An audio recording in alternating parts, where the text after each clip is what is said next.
প্রযোজকদের ফাঁসিয়ে উদাও ঢাকায় সিনেমার জনপ্রিয় নায়িকা সাদিকা পারভিন পপি কয়েক মাস ধরে তিনি ধরাছোঁয়ার বাইরে কই আছেন কি করছেন কেউ জানেন না। নিকটাত্মীয়রাও তার খবর দিতে অপারগ। পপির এই আড়ালে চলে যাওয়া নতুন নয়, তবে এমন দীর্ঘ আত্মগোপনে আগে কখনো জাননি পপি। শাকিল খানের সঙ্গে প্রেমের গুঞ্জন শোনা গিয়েছিল যখন, সে সময়ও আত্মগোপন করেছিলেন তিনি, তবে তার মেয়াদ ছিল অল্প কিছুদিন। এবারে কোথায় লোকালেন তিনি? প্রায় 6 মাস ধরে তাকে খুঁজছেন তার প্রযোজকেরা। বাড়িদারের বাসায় নেই, বেশ কিছুদিন ধরে মোবাইল নম্বরও বন্ধ। পপি বিয়ে করে সংসারী হয়েছেন এমন গুঞ্জন বহুদিনের। এবার শোনা যাচ্ছে ঢালিউড নায়িকা মা হতে চলেছেন, এ কারণে নিজেকে আড়ালে রেখেছেন। বিয়ের কথা স্বীকার করেননি, সন্তান সম্ভাবনা হওয়ার কথা কি করে বলেন, এ কারণে নিকটাত্মীয়দের থেকে দূরে পপি। পপির নিকটাত্মীয় ঢালিউডের বিউটি কুইন খ্যাত মৌসুমী, তারা সম্পর্কে বোন। সেই সূত্রের নায়ক ওমর সানি পপির দুলাভাই। শুধু তাই নয়, পপির প্রথম সিনেমা কুলের নায়কও সানি। তবে পপির বিয়ের গুজব নিয়ে কিছু বলতে চাননি ওমর সানি। এই ব্যাপারে কিছুই বলবো না, বিয়ে করুক বা না করুক, যেখানে থাকুক সে যেন সুখে থাকে, ভালো থাকে। তবে আত্মীয় হিসেবে আমাদের সঙ্গে তার যোগাযোগ রাখা উচিত ছিল।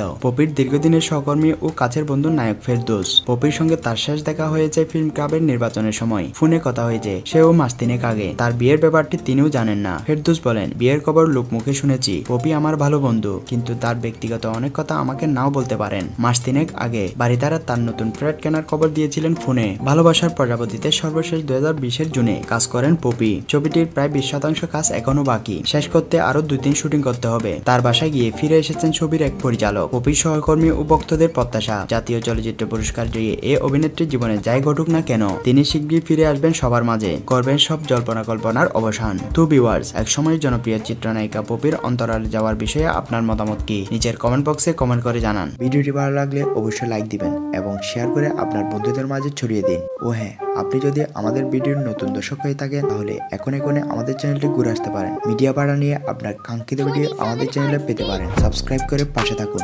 ধন্যবাদ।